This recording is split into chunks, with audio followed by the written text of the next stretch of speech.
Muito boa noite a todos, boa noite meus colegas vereadores, vereadora Grazi, toda a assistência que está aqui presente nessa noite de hoje e também quem nos assiste de forma online. Primeiro agradecer, Maicon, pela tua presença aqui, pela tua participação. Não pude estar aquela manhã no café da manhã, mas vou lá te fazer essa visita, estou devendo.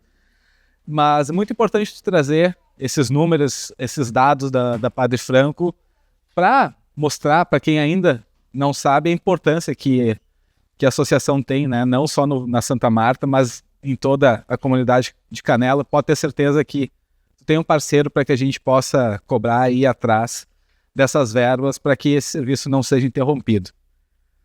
Mas vou aqui falar hoje sobre multas. E Canela acabou virando, ou está virando, uma fábrica de multa de estacionamento. Primeiro eu quero deixar bem claro que eu sou a favor do estacionamento rotativo. Possivelmente quem é morador da cidade há mais tempo lembra como era quando a gente não tinha estacionamento rotativo, a dificuldade que era, quem tinha que ir fazer uma compra, quem tinha que ir no mercado, quem tinha que ir numa farmácia, era extremamente difícil estacionar no centro de Canela. Muitas vezes acontecia que pessoas que trabalhavam num estabelecimento estacionavam na frente do outro estabelecimento o dia inteiro, acabava criando uma confusão e uma dificuldade para os próprios comerciantes das vias principais aqui de Canela.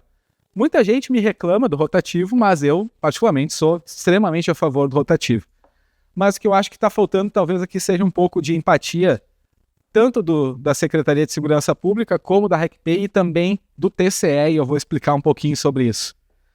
Bom, para lembrar um pouquinho como era, né, até ano passado, o monitor da RECPARC, o amarelinho, né, ele passava, dava notificação de 10 minutos, tu não fazia o pagamento, ele depois desses 10 minutos ia lá e fazia a infração, que tu tinha aí, se eu não me engano, 48 horas para fazer o pagamento.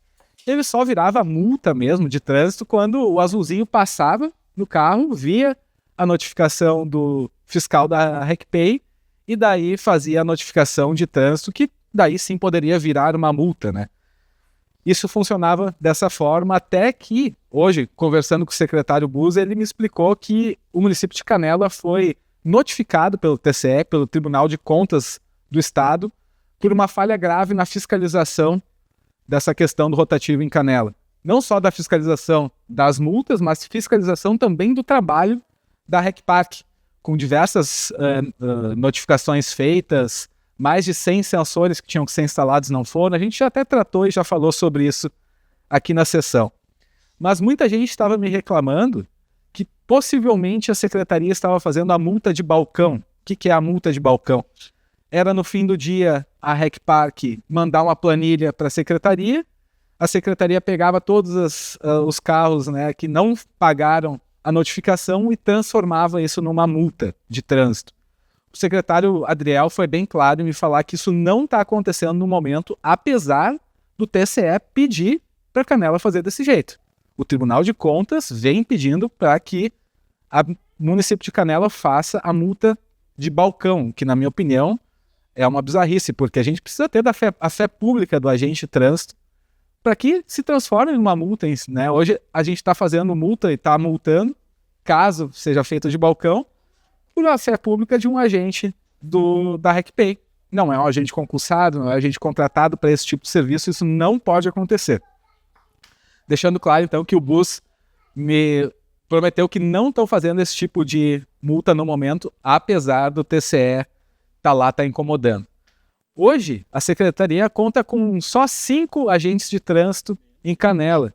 São 6 e um está de licença. Então, e lembrando que eles têm diversas funções no trânsito, né? Eles têm que fazer ajuda à mobilidade, a gente tem que fazer a ajuda às crianças na saída das escolas, eles têm que cuidar de diversas situações, como pequenas colisões de trânsito. Então, a gente tem 5 agentes para cuidar de toda a questão do trânsito de Canela, e o TCE ainda quer que a Prefeitura de Canela sirva como um cartório de cobranças da RECPEI. E isso não tem condições de fazer. E aqui eu vou falar um pouquinho sobre a questão das multas, né? É importante lembrar que a aplicação das multas ela deve respeitar alguns princípios da razoabilidade, da proporcionalidade, da finalidade pública. São princípios que estão previstos na Constituição e também na Lei nº 9.784. e ela não pode ter um caráter meramente arrecadatório. Resumindo, a multa de trânsito tem que ter uma finalidade educativa, tem que ter razoabilidade e tem que ter proporcionalidade. E aí eu indico algumas pessoas que vieram falar comigo, e não foram poucas, foram várias nos últimos dias. Tenho conhecidos que em 30 dias tomaram 15 multas de estacionamento. Isso é educação? Ou isso é um sistema que acabou perdendo o equilíbrio? Porque sim, a fiscalização ela é necessária, mas esse excesso não é fiscalização. Esse excesso é uma distorção. E aqui eu falo, e um dos principais pedidos da comunidade é que volte a ser como era antes. O morador ele precisa saber que o agente de trânsito passou, que ele olhou que o carro estava irregular, que ele tinha notificação, que ele não pagou, e só assim esse agente de trânsito que tem a fé pública vai poder fazer a multa de trânsito. E isso é uma coisa que é inegável. A gente já falo sobre fé pública na questão do lixo, falo sobre a questão da fé pública nas multas de estacionamento, e eu acredito que tem várias formas que podem melhorar essa situação, e a vereadora Grazi trouxe aqui algumas delas. Uma delas para mim que é a principal, que é que se a pessoa tiver algum tipo de crédito ali no aplicativo dela, que seja descontado de um crédito que ela já tem ali, ele já pagou, já botou esse dinheiro lá na conta da REC, então nada mais justo que ao invés de se criar uma multa, que se retire um pedaço desse crédito. A gente precisa que a empresa tenha empatia também com o morador, que entenda as dificuldades e que faça a parte dela, que faça a sua parte que está em contrato, que não está fazendo grande parte dela, mas que também que não gere aí uma questão que, na minha opinião, acabou se tornando meramente arrecadatória nos últimos dias. Quando me procuram para reclamar sobre o estacionamento, eu sou bem claro. A primeira dica que eu dou é: pague o estacionamento. As pessoas que estão pagando estacionamento não estão levando multa. Mas o que não pode acontecer é o TCE querer que a Secretaria de Segurança Pública vire um cartório de cobranças da RecPark. Eu fiz uma indicação ano passado e hoje eu fiz um pedido de informação sobre algumas calçadas, especificamente da calçada do Laje de Pedra, mas já que eu tenho só 1 minuto e meio, eu vou depois, na ordem do dia ou nas explicações finais, falar sobre esse tema. Boa noite. Calçadas de Canela. Volto aqui para falar sobre essa dificuldade que a gente tem em diversas calçadas nos bairros, no centro, mas vou falar aqui especificamente de uma rua, que é a Avenida José Luiz Corrêa Pinto. Eu fiz uma indicação no ano passado ainda para que a prefeitura fosse atrás e ver quem são os responsáveis pela calçada. Não tive nenhuma resposta, então agora que acabo tornando, né, essa indicação num pedido de informação, né, formal número 21.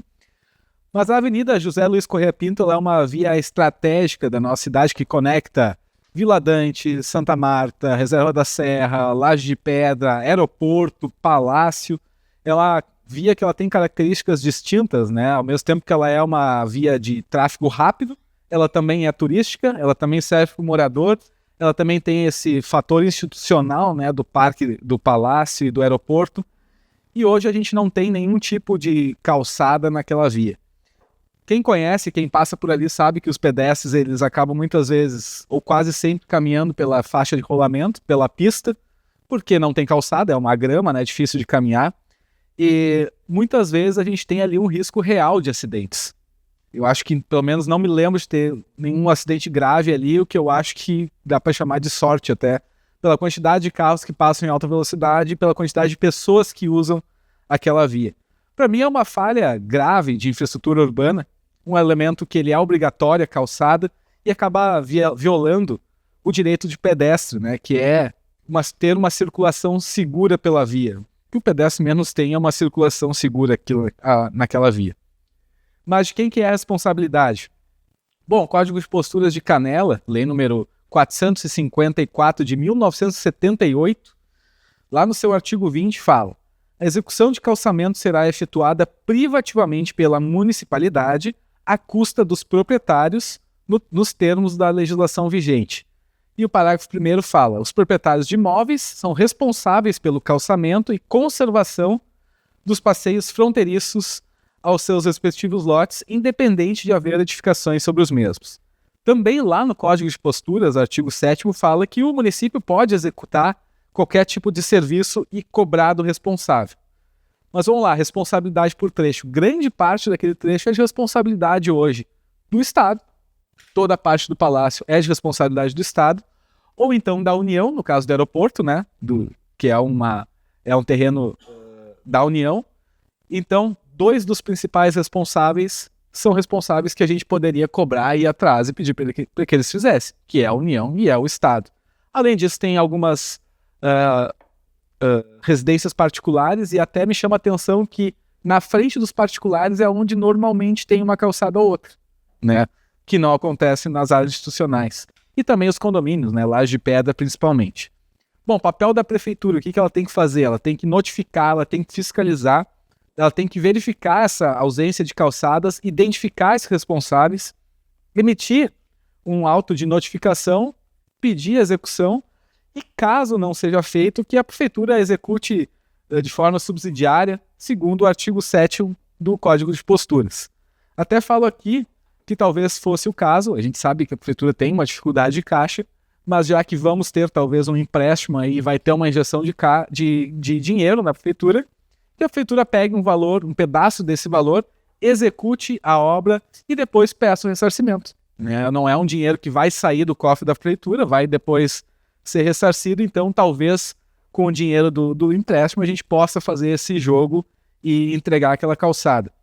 Hoje a gente tem um risco jurídico muito grande em Canela, e falo aqui do artigo 37, parágrafo 6º da Constituição, onde o município pode ser responsabilizado pelo acidente com pedestre naquela via, principalmente pela falta de infraestrutura que Canela tem na Avenida José Luiz Corrêa Pinto. E aqui fica a minha pergunta, a gente vai esperar algo ruim acontecer para tomar algum tipo de atitude? Eu realmente espero que não. Boa noite.